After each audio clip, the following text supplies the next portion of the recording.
Hi, I'm Matt Collins. I'd like to welcome you to Bob Weber Auto Mart on Douglas Avenue here in Racine, across from Douglas Park. We specialize in 1-year-old, low mileage, almost new cars. And if you'd like to stop by and see them or see them on our website, bobweberautomart.com, we could save you between $5,000 and $10,000 on your next almost new car purchase.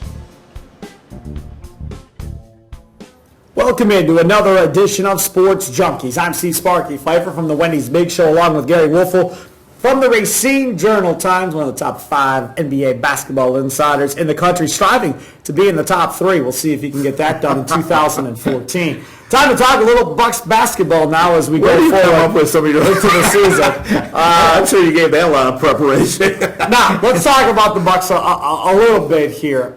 Yes. Larry Sanders' return. He's played a couple games now. Now they get ready to go on the West Coast. How has Sanders played, in your opinion, the first couple of games? I think he's done okay. You know, I mean, he was out for an extended period of time, comes back, played defensively pretty well. Of course, what's a game with Larry Sanders not taking a stupid shot? And, of course, he took one of those. I mean, it happens. It's not going to change. It isn't. And that, to me, is just a lack of discipline on his part. And the coaches have instilled this about over the years. They pounded into him, have better shot selections, but no, he thinks he can be like a small forward shooting guard. He goes out 15, 20. I'll tell you something else that I don't want to see again. What's that?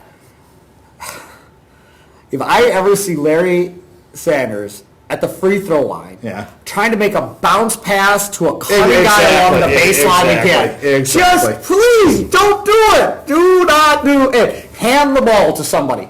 No throwing bounce passes to guys cutting along the base. Yeah, you know what? Everybody tries to compare him to like Ben Wallace or Dennis Rodman, you know? And from a defensive standpoint, you see some similarities. But the deal with Rodman, the deal with Wallace, they knew their game. Correct. They did not stray outside. Exactly. And I don't know if he ever will. Well, these guys knew their roles. I remember one time down in Chicago, Dennis Rodman had an open 6-7 foot shot, right, wide open, right? And he looks and he goes, nah. And he turns the ball and gives it back up. You know, he knew he was not out there to shoot the basketball. He was out there to rebound and defend. Yep. I agree with you on that. Now, guys that are being counted on to score at this point, one guy that everybody I thought was a throw-in, everybody thought was a throw-in at the beginning, Chris Middleton just flat out said after the game the other night, look, I'm being counted on to score on this basketball team, so I got to continue to take shots. I just shook my head. I go, he's right. Yeah. I mean, he is, and not only that, he's far more consistent than anybody else that got on their team right now as far as scoring the basketball. He's far more consistent than O.J. Mayo, who they gave all that money to, who's now, by the way, coming off the bench. Go figure. I think Chris Middleton is the biggest surprise without question in the NBA, not with just the Bucks. In the NBA. In the NBA. You name me one player that has just come out of nowhere to not only be an effective player, but a starter on top of it. Plumlee in Phoenix. Plumlee would rank, he'd have to be one. That was the first name that came to my head. Yeah. With Plumlee. But no, Middleton is. And Plumlee's been up and down. Right. He's had good games, bad games. Middleton has actually been good or decent. He's had maybe about 2 or 3 bad games, but other than that, he's been very solid. And he's a smart basketball player. I mean, he doesn't have a lot of turnovers necessarily. He rebounds the ball at a pretty high level, considering he's a small forward for the most part, and he shoots a decent rate. Can I send this message out to Larry Drew? The Giannis at the shooting guard position experiment is awesome. Is over. Awesome. No, it's horrible. Don't listen to him. He cannot. Leave him alone. He cannot guard anybody. Doesn't matter. Oh, it does matter. No, it doesn't. I know you're the tank commander. Right. And that's a good reason right there. Right. But he can, just play him at small forward, power forward, let him play on the point a little bit. Don't play him at shooting guard. He was embarrassed by Kevin Martin the other night. Now, hold on a second. What? First off, that was a good test for him. I'll tell you why. Screw Kevin Martin. It was a good test for him because he had Corey Brewer defending him. And that's probably one of the best defenders he's faced to this point, on-ball defenders. Corey Brewer is one of the better ones in the NBA. Sure. So that was a good test for him from that standpoint. As far as defending the two... Oh, so why even bother? Played 4 and 5 the whole night. Fine. Or 5 and 4, I should say. Fine. I just want him out there getting 30 minutes a night. In other words, you want Brandon Jennings all over again. No, he's all style but no substance. But you take Middleton at the 3, he's not going anywhere. Right. The 4 should be Henson and not Ilyasova. We'll see if that happens when Henson comes back. And then Sanders is at the 5, Knight's at the 1. The only way he's on the floor playing a lot of minutes right now is at that 2-guard position. There's nowhere else to play him. He was just lost. And you know what? That was the first game where I really saw that. And you knew this was going to happen. Edelman's such a good coach. He's going to kill you if you have any weaknesses. Yep. And they ran Martin off screens, picks, and Giannis didn't have a clue. He just did not have a clue. But the previous night, in the long term, it's going to be good for him. But right now, it's the previous night, he throws up a double-double. He makes 2 unbelievable around-the-back passes that were sensational. I mean, you like that style. You see so much good stuff from Oscar Giannis. Robertson never dunked in his life. Okay, right. In Absolutely. an NBA game, I should say. But look at what Giannis did that night, okay? You're saying style. He had 6 points. All 3 were dunks. Right. He had, 2 alley-oops, and then he had a dunk going down the lane where he got up the last second and dunked the basketball. Yeah. So from that aspect, sure, I agree with you on that. But what you're seeing here in the last couple of games is they are making an emphasis to him. When you get the ball, go. And push it yourself, like you talked about before. You know who does that, though? I agree, he does that. More now than he has earlier. No question. Good observation. And Brandon Knight does a great job of that, too. Those 2 guys push the ball off the floor, and they do a great job of what Drew wants them to do. Yep. He wants to get the ball over the half-court line in 5 seconds, and those 2 guys consistently do that. Now I have questions for you. Fire away. It's the we're gonna jump into the Gery Woelfel players category. Gery Woelfel's players. Yes. One of your players that you have championed for forever is Ersan Ilyasova. Yes. What's wrong with him? Major funk. I mean, every year in the first couple of months. No, it's not. Every year. In the past, he starts playing about middle of the end of January, early February, and then he gets hot and carries them damn near the rest of the year. First couple of months.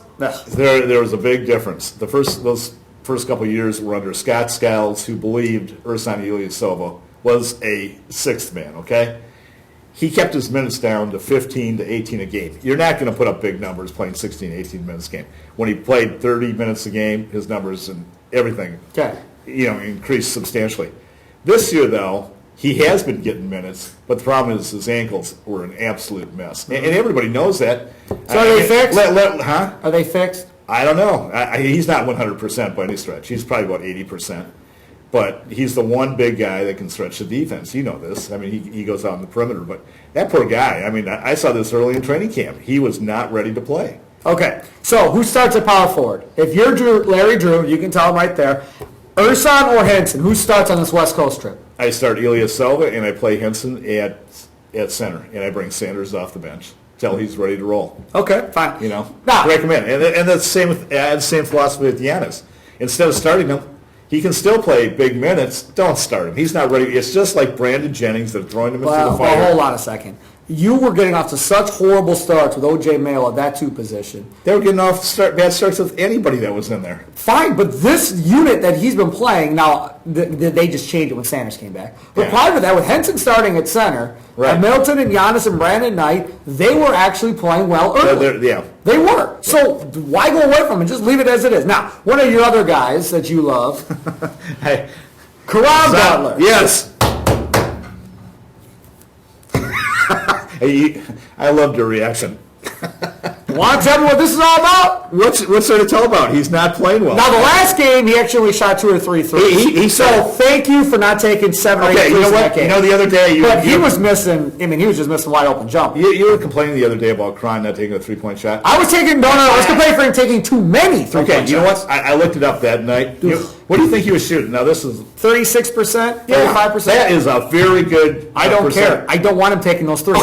If he was shooting 25, 30, I could understand. But when you're shooting 34, 35%, listen to me. There's nothing this basketball team has to get to the free throw line to stay in games. Have to. And he's a guy that can get there and hit free throws. He has to be a guy, and he's built physically where he can take the abuse. He has to be the guy that goes to the rim and gets to the free throw line. Has to be. Your role is not Michael Redd or Ray Allen. You're not them. You have to get to the rim. That's your role. You know who's Michael Redd?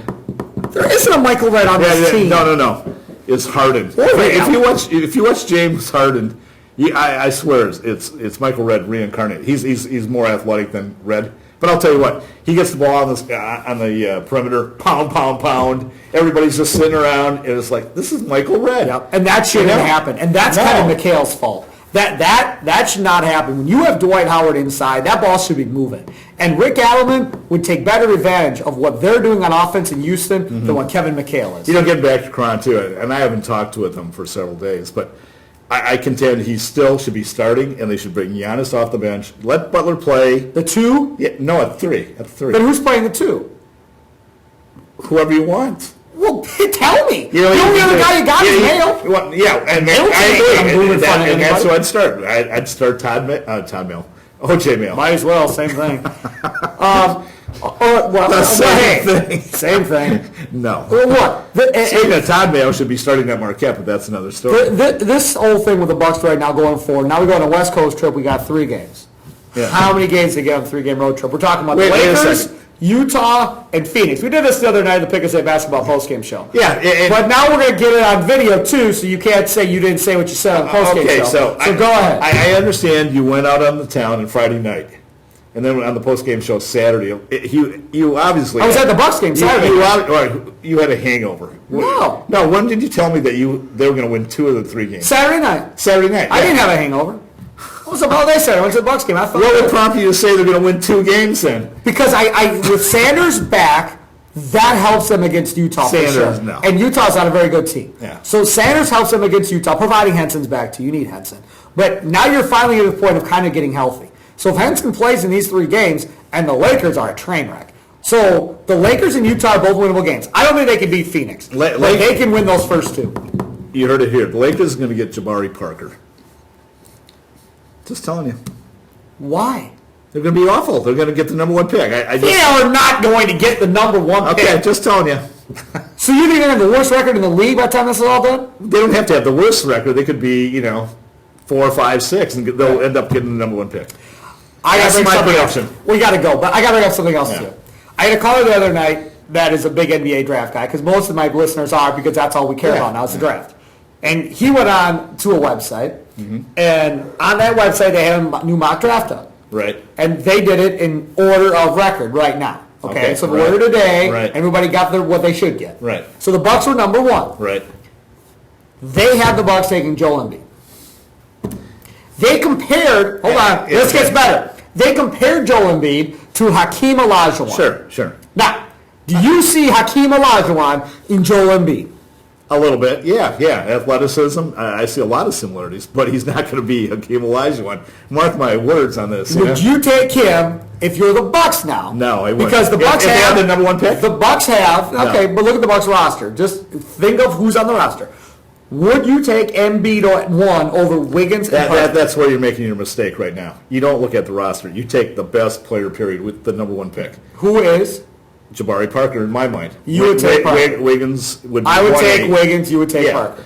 And I like Parker, so I'm not going to rip them if they take Parker. I don't know if I like Wiggins with this roster better. I talked to an NBA player about 2 weeks ago, and he was down in Chicago when Jabari Parker was a junior. In high school. And he said he could have started for several teams at that point, and he's definitely a much better player now. No question. And he's playing really well. And I like Joel Embiid. Look, if the Bucks pick 5, sure. Go ahead. No brainer, right. Exactly. Have at it. Exactly. But not at 1, not at 2. Absolutely not. After 2, now we can have a conversation of who 3 is. But 1 and 2 is Parker and Wiggins, and then everybody. You know what you have to do is bring in a calendar, the countdown calendar, and bring it out to the show like you do on I like it. The post-game show. Absolutely. 200 days until the draft. Yep. He is Gery Woelfel. I am Steve Sparky. Fifer counting down to the June draft for the NBA, and more importantly, the draft lottery in May. Because that really is the big thing. Exactly. Because if they get 1, then I think we should go over for that. Make sure they do it properly. Yes. And that the Lakers don't get the number 1 pick. Oh, people are going to lose their mind. People will lose their mind if Lakers get number 1. Yeah. Except the people in the NBA front office. But you know what, Gery? If they get 1 and the Bucks get 2, I'm happy. I'm fine with it. Go ahead. We get Wiggins or Parker? Yeah. I don't care I agree. who the other team is. Just get 1 of them from Milwaukee. I do not care. And I want Sam Decker as their 2nd pick in the first round. If the Lakers get 1, I thought we were done. Hold on. If the Lakers get 1 and the Bulls get 2, then I'm done with the NBA. Then I'm done. I'm out. You just take me out. Or if the Celtics, somehow squeeze out. Oh, the Celtics, though, are trying to be that Well, bad. I know, but They're going to be a playoff team the way we're going. We're not even at the halfway point. There's plenty of time. Lakers, Knicks, 1-2. There you go. That would anger me. There you go. He's Gery Woelfel. I'm Sparky Fifer. That'll do it for Bucks Talk here on Sports Junkies. And right here no. at RacineSportsZone.com. Ta-ta.